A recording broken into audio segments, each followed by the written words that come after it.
Assalamualaikum warahmatullahi wabarakatuh. Selamat malam teman-teman sobat YouTube channel Ridwan Jogja. Alhamdulillahirrabbilalamin, pada malam hari ini saya sedang berada di Jayapura, Papua.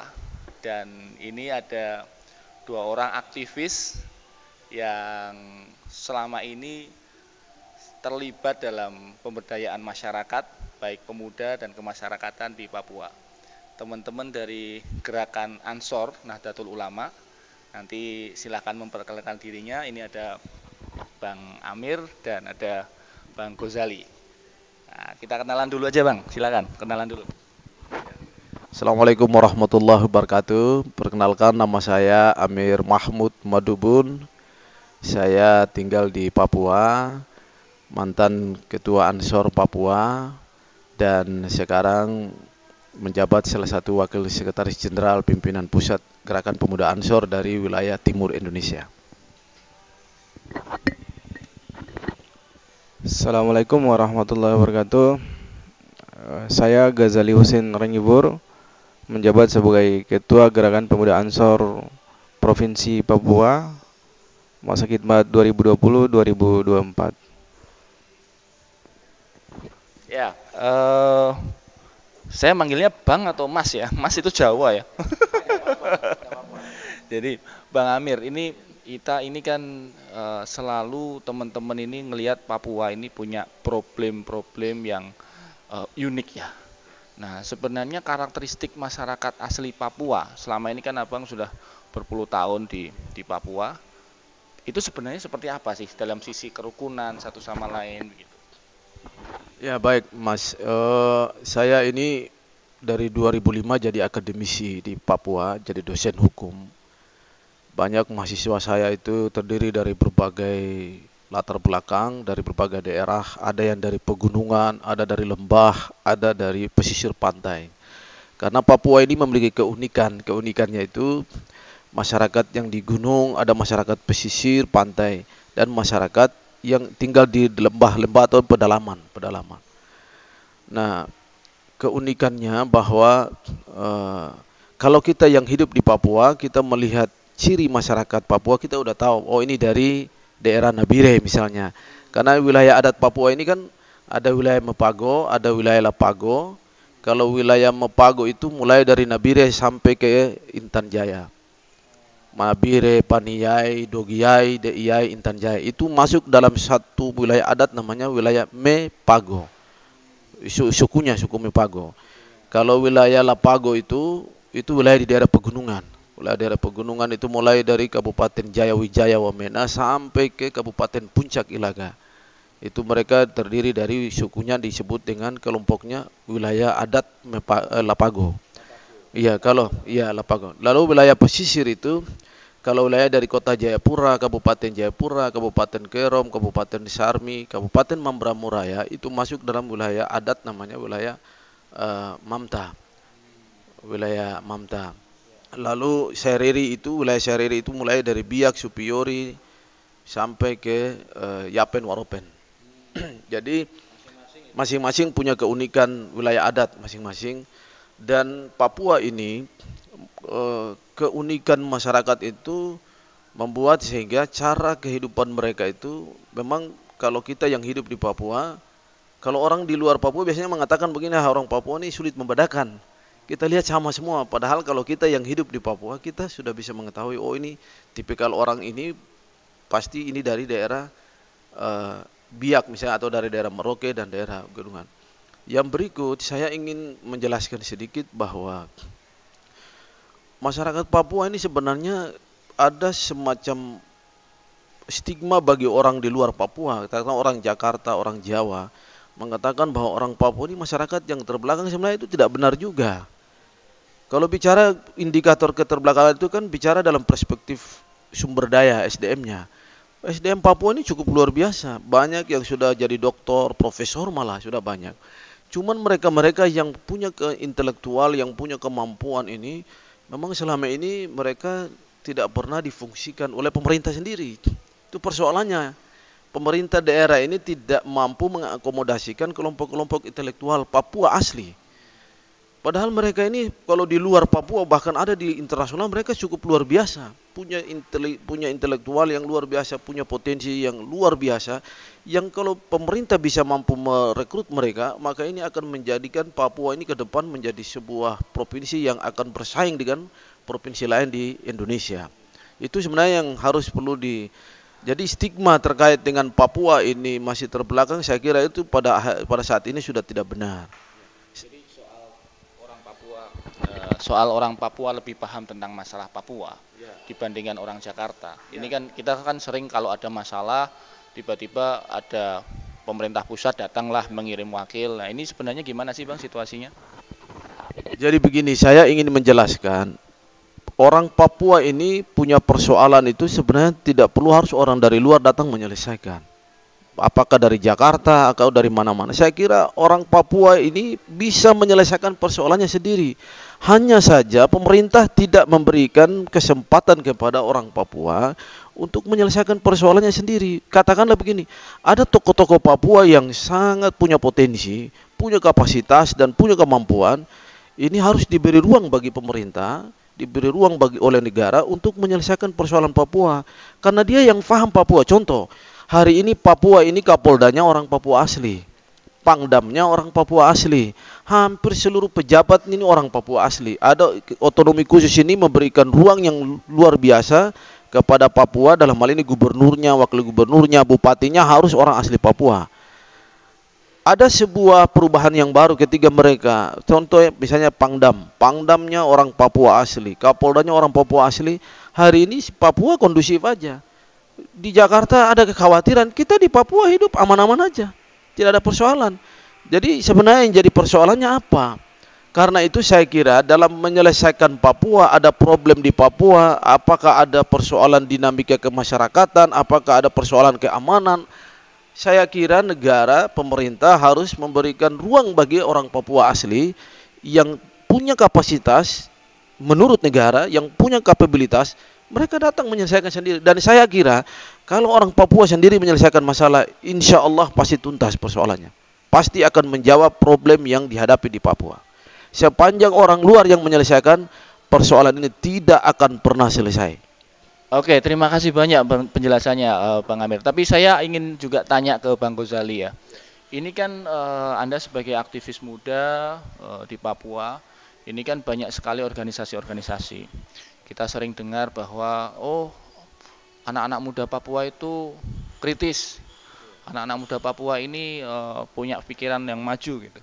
Sebenarnya dinamikanya seperti apa sih di lapangan yang asli di Papua? Ya, untuk sekarang ini di Papua kita lihat beberapa bulan terakhir ini kaum muda ya begitu bersuara terkait persoalan-persoalan Papua. Memang untuk persoalan Papua tadi sudah disampaikan bahwa ya pemuda juga punya potensi ya untuk duduk bersama untuk membicarakan, memberikan masukan-masukan kepada pemerintah terkait dengan persoalan-persoalan di Papua. Nah, terkait dengan kalangan muda Papua sendiri, baik organisasi lintas nasional ya ataupun kedaerahan ya. Di Papua sini hidupnya ya rukun. Organisasi kepemudaan itu khusus untuk di Kota Jayapura ini sebagai barometer provinsi Papua ya. Komunikasi antar pemuda itu cukup sangat baik ya. Dan kerjasama pemuda itu cukup sangat baik. Kami pengalaman terakhir untuk Idul Adha kemarin itu ya mendapatkan bantuan hewan kurban dari organisasi kepemudaan KNPI untuk disalurkan kepada Ansor dan dibagikan kepada organisasi-organisasi kepemudaan yang ada di Papua, khususnya untuk di lintas provinsi yang ada di Papua ini. Dan saya pikir ini sangat positif dan memberikan gambaran bahwa organisasi kepemudaan yang ada di Papua ini sangat kondusif, situasi komunikasi antar pemuda. Terus terkait dengan dinamika saat-saat ini ya memang pemuda ya namanya pemuda punya potensi dan merasa punya hak untuk berbicara terkait persoalan yang ada di tanahnya sendiri. Mungkin seperti itu. Soal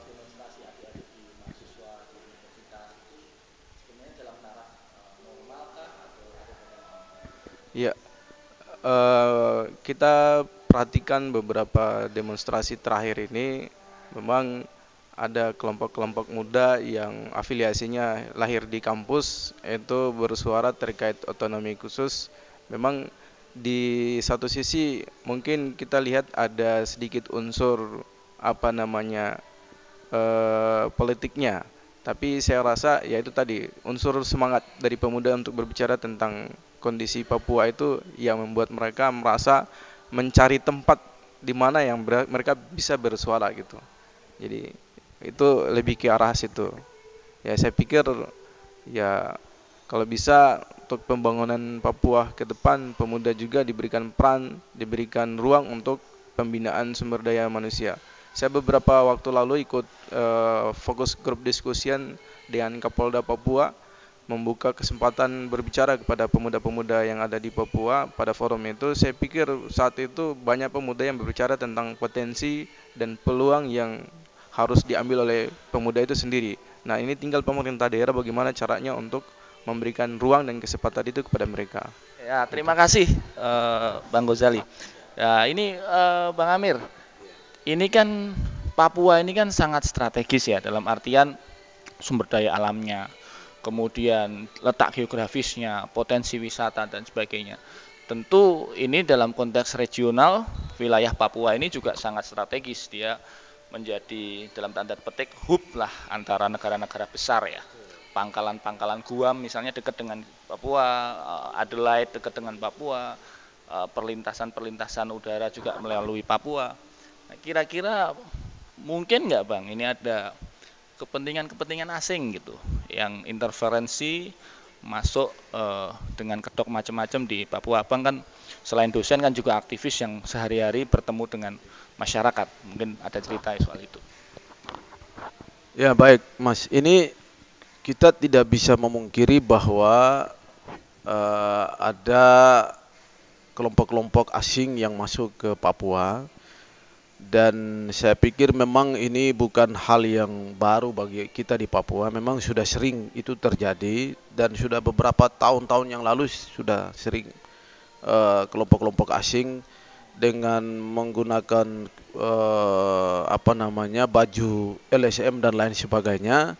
Tetapi ujung-ujungnya adalah ini merupakan bagian dari sebuah gerakan internasional dari kelompok-kelompok negara adidaya atau kelompok negara-negara tetangga lah. Karena satu, kepentingan Papua ini dengan potensi sumber daya alam yang begitu luar biasa. Sementara di sisi yang lain potensi sumber daya alam ini kan tentu akan menarik perhatian dunia internasional untuk kemudian ikut mengambil peran di dalamnya. Sehingga memang bagi saya yang saya amati selama sekian puluh tahun di Papua ini, saya melihat ini sebenarnya perlu harus ada semacam ketegasan dari pemerintah. Pemerintah harus memberikan sebuah ketegasan karena di jalur Papua ini ada jalur internasional. Orang dulu itu sekarang karena pandemi corona sehingga ini jalur ini agak tertutup di perbatasan. Kalau kita lihat perbatasan antara Papua dalam hal ini kota Jayapura dengan Papua Nugini, di Merauke juga ada jalur lintas antar negara. Terus kalau kita lihat juga di Lanijaya dan segala macam. Nah, ini kan memberi ruang tidak hanya kelompok asing tapi juga ada, kalau kita ikuti beberapa informasi yang kami dapat ya dari beberapa tahun yang lalu, ada juga jalur perdagangan narkoba. Ada itu sehingga memang ini sangat dikhawatirkan juga kalau kemudian itu dibiarkan oleh pemerintah. Dan saya kira ada satu fenomena masyarakat di Papua ini yang perlu menjadi perhatian pemerintah. Karena Papua ini memiliki karakteristik budaya, dalam perspektif budaya tadi saya sudah jelaskan. Tapi dalam perspektif agama juga ada di Papua. Jadi di Papua ini misalnya, ambil misal kalau Kristen Protestan. Kristen Protestan itu di Papua ini ada yang juga kelompok Kristen, ada Gidi, ada Kingmi. Kalau kita ikuti beberapa tahun yang silam itu Gidi punya kegiatan secara internasional. Ada pertemuan gereja-gereja Gidi secara internasional di Kabupaten Tolikara beberapa tahun silam. itu dari undang dari luar negeri, baik dari negara tetangga maupun bahkan dunia internasional. Beberapa kelompok-kelompok gereja Gidi di luar negeri bisa menghadiri di kegiatan di Kabupaten Tolikara beberapa tahun yang silam. Dan kemudian di sini gereja-gereja besar juga selain Gidi ada Kingmi, yang ini penyebarannya ada di daerah pegunungan. Kalau basis gereja-gereja ini ada di pegunungan Kingmi dan Gidi. Kalau di daerah pesisir kota atau di daerah daerah Kota Jayapura sampai di pesisir Biak, Supiori dan lain sebagainya, itu biasanya PGI, ada Katolik. Kalau Merauke itu basisnya Katolik. Nah, karakteristik masyarakat Papua dengan penyebaran dalam perspektif agamanya ini, dari sisi pemeluk agama ini, kita bisa melihat bahwa kehidupan masyarakat ini walaupun berbeda-beda tetap aman-aman saja.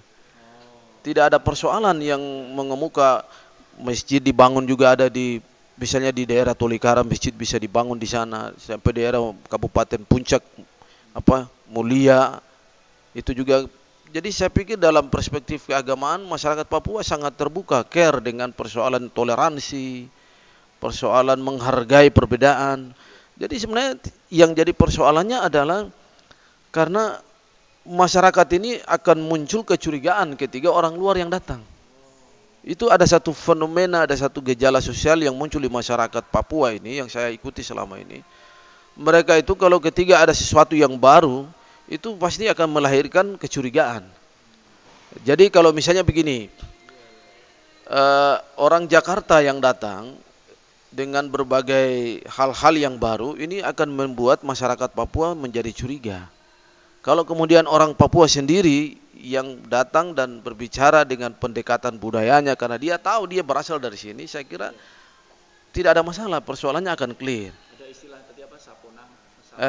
Sapo ana. Jadi contoh begini, misalnya Kapolda Pangdam contohnya. Kapolda dan Pangdam sekarang ini kan orang Papua asli. Jadi kalau kelompok-kelompok separatis itu, ya kemudian ada semacam, bukan hanya kelompok separatis loh, seluruh orang Papua ini ada semacam kebanggaan. Oh, ini sapo anak.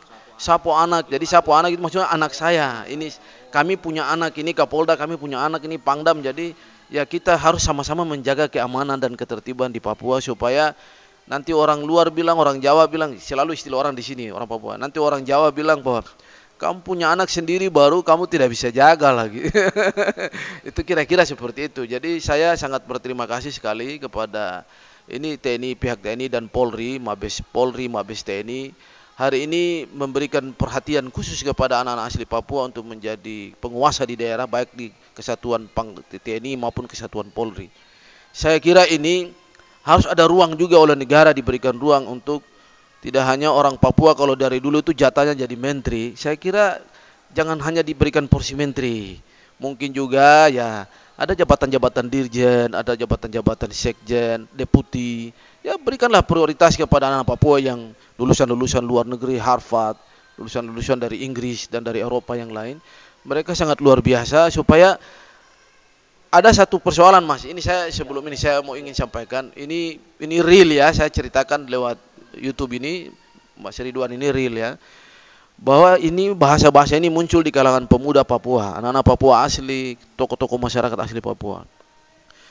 Ketika datang fenomena seperti sekarang pilkada ini. Ketika pilkada ini, kenapa ada semacam orang Papua merasa bahwa kamu orang pendatang jangan jadi bupati lagi, jangan jadi wakil bupati lagi. Kasih perhatian ke hak kesulungan, kata mereka. Karena mereka selalu menggunakan contoh, kami orang Papua ini tidak mungkin pergi jadi bupati di Sulawesi, di Maluku. Kami tidak mungkin jadi pegawai negeri di sana. Saya kira ini hal yang wajar-wajar kalau bagi saya, Mas ya. Artinya kita memahami, tapi mungkin ini juga wajar bagi kita, tetapi bagi pemerintah ini juga menjadi sebuah stressing sebenarnya.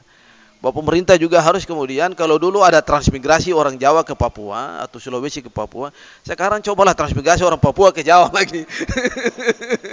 Saya kira gitu, Mas. Itu mungkin pikiran-pikiran kita diskusi. Saya senang sekali lewat forum ini, mungkin bisa didengar oleh pemerintah. Ke depan anak-anak Papua yang cerdas-cerdas, yang luar biasa itu banyak sekali. Hanya saja mereka ini tidak terekspos. Negara punya tanggung jawab harus mengekspos mereka, cari mereka di luar negeri, di mana saja anak-anak Papua yang cerdas, ambil mereka, negara pakai mereka, pekerjakan mereka, karena bicara NKRI mereka sangat NKRI. Itu. Oke, nah teman-teman, alhamdulillah ini tadi diskusinya kalau kita teruskan bisa panjang, dan memang Jayapura ini makin malam makin cantik ya. Kotanya makin malam makin indah.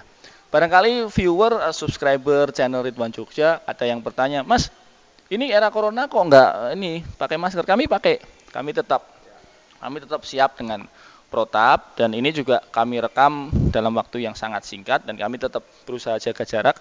Dan di Jayapura ini peraturan masuknya sangat ketat. Jadi kami yang dari luar, saya yang dari Jakarta, itu wajib menunjukkan hasil swab test negatif sebelum masuk ke Jayapura, dan Bang Amir dan Bang Ghazali juga secara rutin melakukan checking kesehatan mereka. Moga-moga insya Allah kita terus jaga kesehatan ya Bang ya. Tetap teman-teman tetap protap maskernya.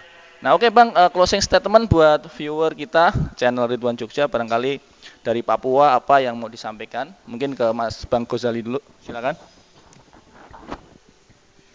Baik, untuk Papua, ya Papua adalah tanah damai, Papua untuk NKRI, Papua untuk kita semua. Mari kita sama-sama jaga Papua untuk kita bersama. Baik, yang pertama saya ingin mengatakan bahwa hilangkan pemikiran bahwa Papua itu masih terbelakang, hilangkan pemikiran bahwa SDM Papua itu masih terbelakang. Hari ini saya ingin mengatakan kepada kita semua, yang terutama kepada teman-teman di YouTubersnya Mas Ridwan Jogja, orang Papua hari ini punya SDM cukup luar biasa. Masyarakat Papua ini tidak alergi dengan perbedaan. Kalau ada stigma yang mengatakan bahwa orang Papua ini tidak suka orang luar, Papua ini adalah miniatur Indonesia. Karena itu hentikan pikiran-pikiran yang seolah-olah mendiskreditkan Papua. Saya hidup di Papua, saya punya anak-anak lahir semua di Papua, istri saya lahir di Papua, dan saya sudah hampir 20 tahun di Papua. Saya mengabdi sebagai akademisi dan aktivis. Saya melihat bahwa orang Papua asli itu begitu luar biasa. Karena itu jangan pernah berpikiran yang aneh-aneh tentang Papua. Kami di sini aman-aman aja. Tetapi satu yang saya ingin sampaikan kepada katakanlah pemerintah yang bisa menonton YouTube ini, berikan ruang bagi anak-anak Papua asli. Kasih mereka kesempatan. Jika ada persoalan di Papua, maka yang harus menyelesaikan adalah orang Papua, bukan orang Jakarta.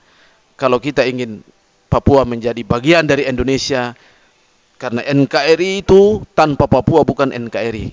Papua adalah Indonesia dan Indonesia adalah Papua. Terima kasih. Terima kasih Bang Amir. Alhamdulillah teman-teman, itu aja yang bisa kami langsung rekam di Jayapura, malam yang sangat indah di Jayapura.